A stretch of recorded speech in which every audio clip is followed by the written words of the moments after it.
Shalom Bapak Ibu dan saudara-saudara yang saya kasih dalam Tuhan Yesus. Selamat pagi. Tuhan memberkati kita semua. Ada sukacita. Tema yang saya akan sampaikan adalah mengenal kebajikan Tuhan. Mengenal kebajikan Tuhan. Mazmur 145 ayat 8 sampai 21. Saya akan membacanya, Bapak Ibu semua dan saudara-saudara mendengarkannya. Tuhan itu pengasih dan penyayang, panjang sabar dan besar kasih setianya. Tuhan itu baik kepada semua orang dan penuh rahmat terhadap segala yang dijadikannya. Segala yang kau jadikan itu akan bersyukur kepadamu, ya Tuhan. Dan orang-orang yang kau kasihi akan memuji engkau. Mereka akan mengumumkan kemuliaan kerajaanmu dan akan membicarakan keperkasaanmu, untuk memberitahukan keperkasaanmu kepada anak-anak manusia dan kemuliaan semarak kerajaanmu. Kerajaanmu ialah kerajaan segala abad, dan pemerintahanmu tetap melalui segala keturunan. Tuhan setia dalam segala perkataannya, dan penuh kasih setia dalam segala perbuatannya. Tuhan itu penopang bagi semua orang yang jatuh, dan penegak bagi semua orang yang tertunduk. Mata sekalian orang menantikan engkau, dan engkau pun memberi mereka makan pada waktunya. Engkau yang membuka tanganmu dan yang berkenan mengenyangkan segala yang hidup.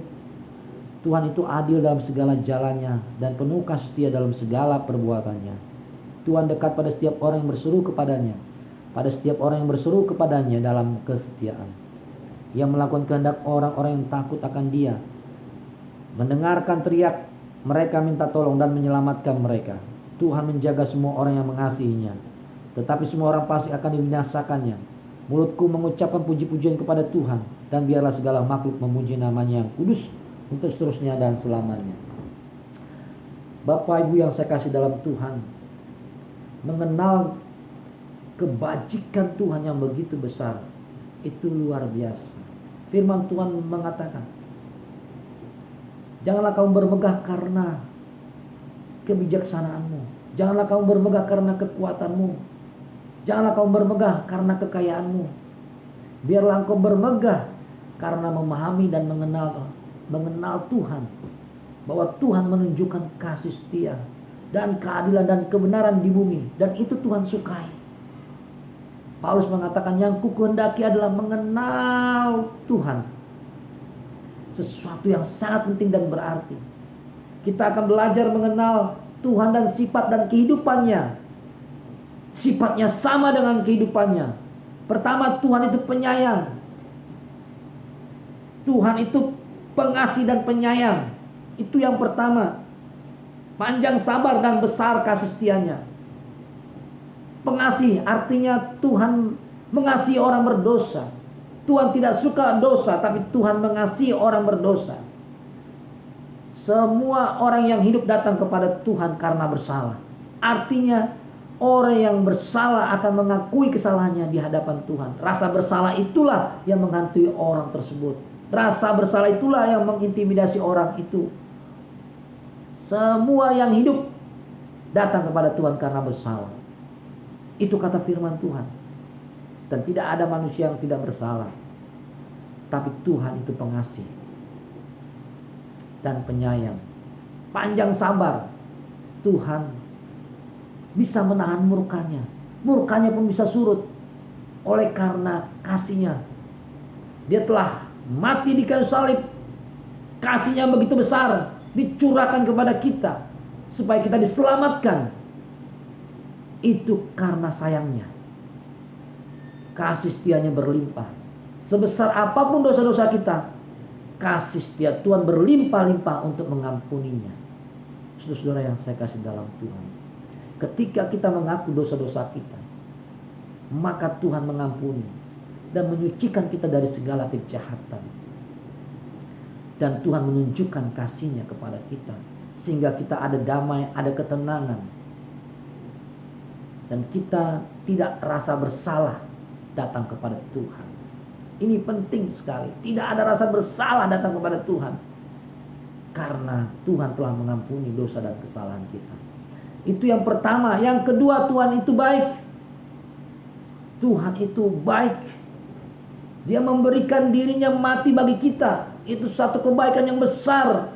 supaya kita tidak terhukum, melainkan kita menerima keselamatan yang kekal. Kita tidak dibinasakan kepada kematian kekal, tetapi kita menerima kehidupan yang kekal. Oleh karena Tuhan itu baik.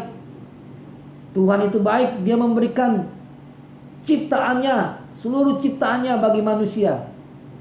Tuhan menjadikan langit dan bumi, Tuhan menjadikan laut dan daratan, Tuhan menjadikan tumbuh-tumbuhan, Tuhan menjadikan bintang dan benda-benda penerang. Dan Tuhan menjadikan makhluk hidup, baik yang ada di air maupun yang ada di udara maupun yang ada di daratan, semua diberikan kepada manusia. Lalu pada hari ke-6 Tuhan menciptakan manusia. Artinya Tuhan sudah menyediakan kebutuhannya dulu kepada manusia, sehingga manusia bisa menikmati, menerima apa yang sudah disediakan Allah. Alam semesta ini disediakan bagi manusia karena Tuhan itu baik. Kecaplah dan lihatlah betapa baiknya Tuhan itu.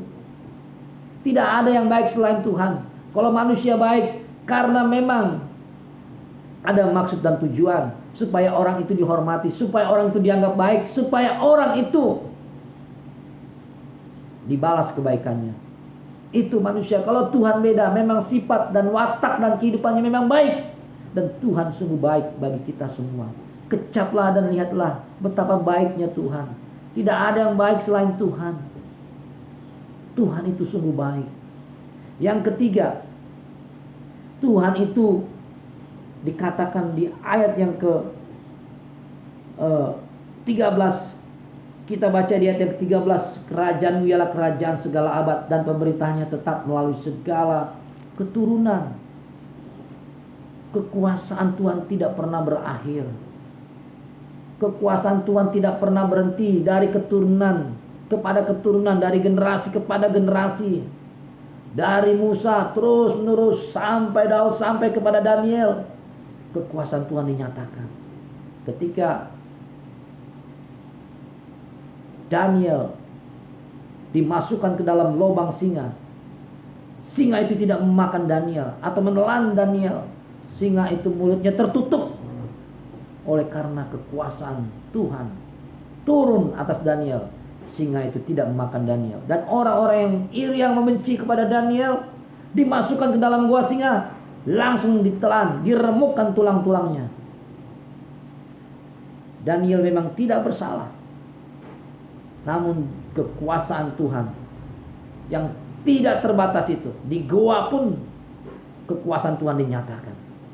Dan Daniel hidup dan tidak terjadi luka dan tidak ada apa-apa dalam tubuh Daniel. Dan Daniel selamat oleh karena kekuasaan Tuhan. Tuhan itu berkuasa. Dia menjadikan yang tidak ada menjadi ada. Itu Tuhan berkuasa. Dan kekuasaan Tuhan tidak pernah berakhir. Itu yang ketiga. Yang keempat, Tuhan itu penopang, penolong. Tuhan penolong.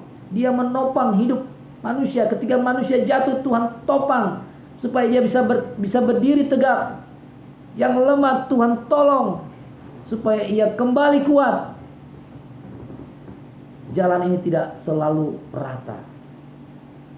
Masalah-masalah bisa terjadi. Mungkin masalah ringan kita bisa atasi. Ada masalah yang berat, kita membutuhkan pertolongan Tuhan. Bahkan masalah kecil pun kita masih membutuhkan campur tangan Tuhan. Apalagi masalah berat, Tuhan penolong bagi kita semua. Penolong. Saat tidak ada penolong, kita membutuhkan Tuhan. Tuhan menjawab doa-doa kita. Kita ditolong Tuhan, sehingga kita pulih keadaannya. Dari sakit menjadi sehat, dari yang lemah menjadi kuat, dari yang susah menjadi bahagia oleh karena pertolongan Tuhan.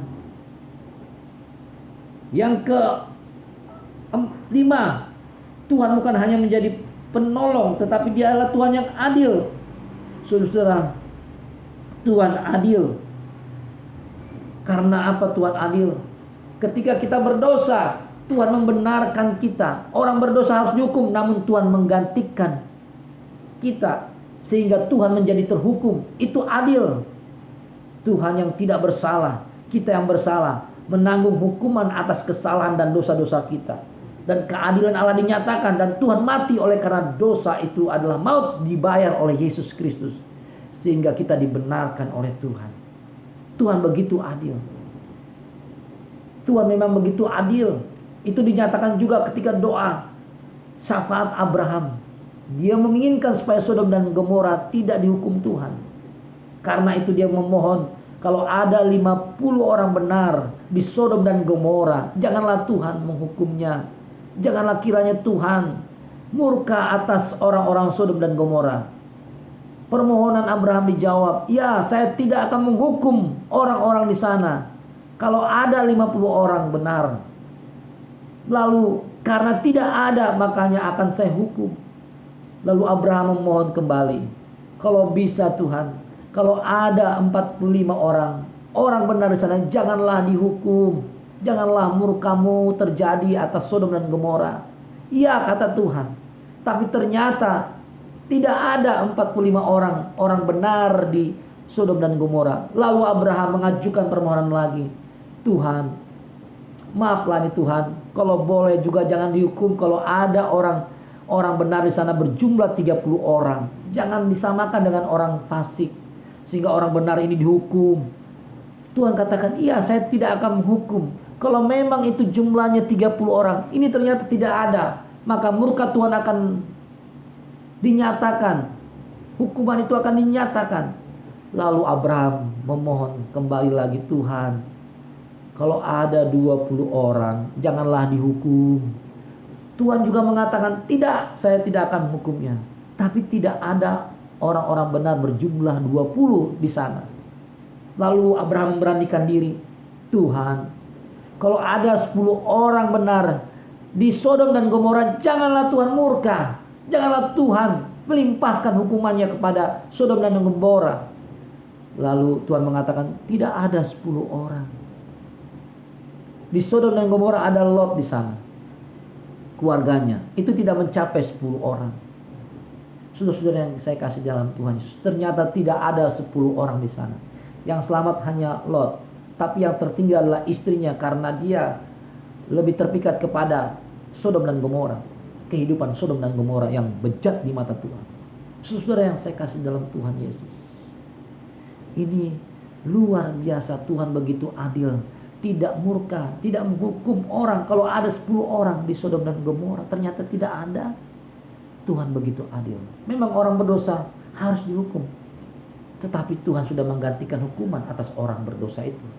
Tuhan telah menggantikannya sehingga kita tidak menjadi terhukum, melainkan kita diselamatkan Tuhan, melainkan kita dibenarkan Tuhan, dan kita dibebaskan dari hukuman murka Allah. Ini sesuatu yang luar biasa, Bapak Ibu dan Saudara yang saya kasih dalam Tuhan. Kita dibebaskan dari murka Allah.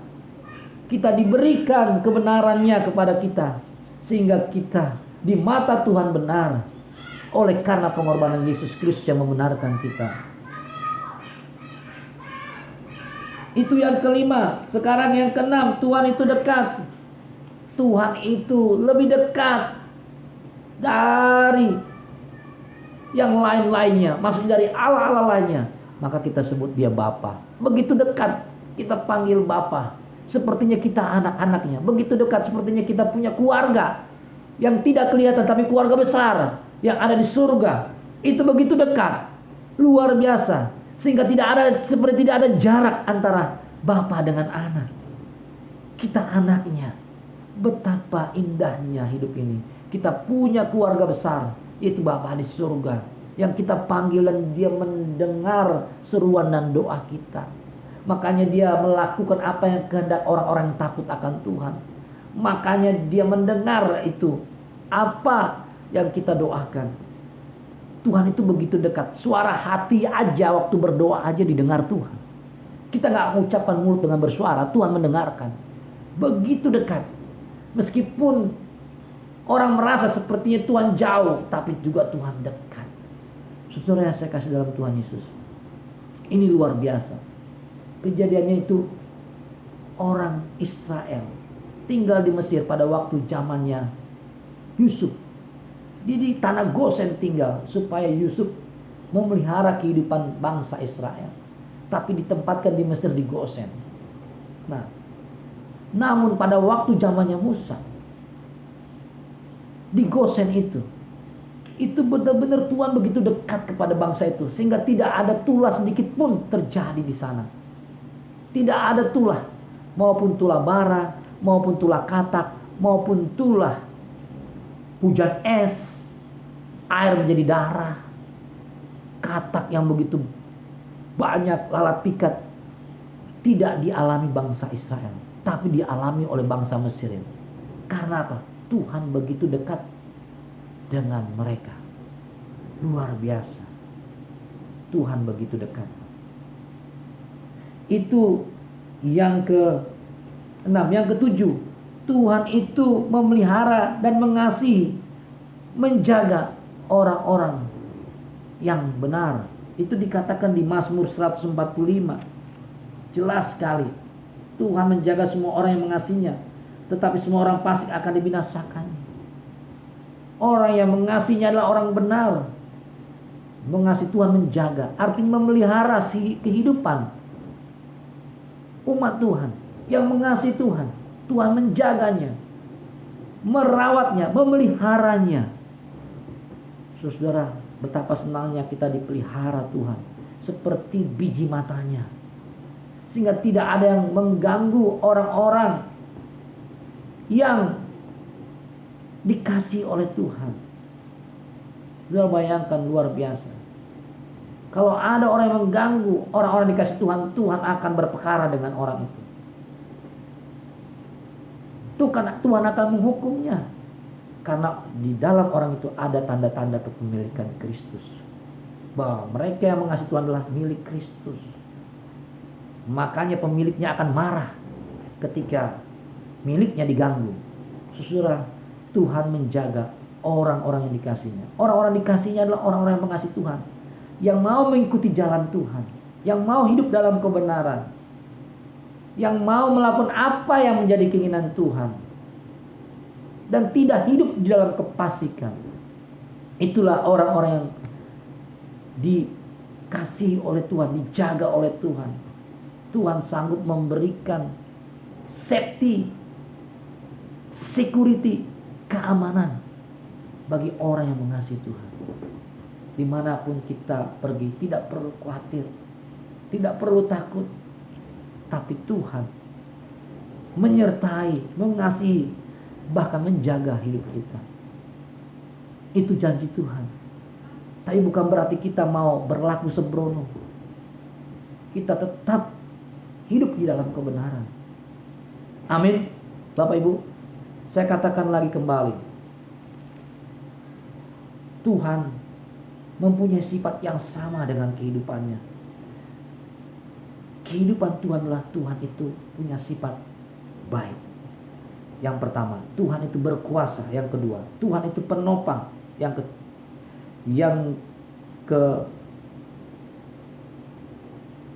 keempat, Tuhan itu penopang. Tadi yang ketiga adalah Tuhan berkuasa. Kelima adalah Tuhan itu adil. Keenam adalah Tuhan itu dekat. Ketujuh adalah Tuhan itu memelihara dan mengasihi orang-orang yang mengasihinya. Amin Bapak Ibu semua. Biarlah firman ini menjadi berkat buat kita semua. Mari kita berdoa. Tuhan, kami bersyukur dapat mengenal Engkau dan mengasihi Engkau. Itu semua karena firman Tuhan dinyatakan bagi kami. Biarlah kami hidup di dalam kehendak-Mu Tuhan Yesus. Biarlah firman Tuhan menjadi bagian hidup kami.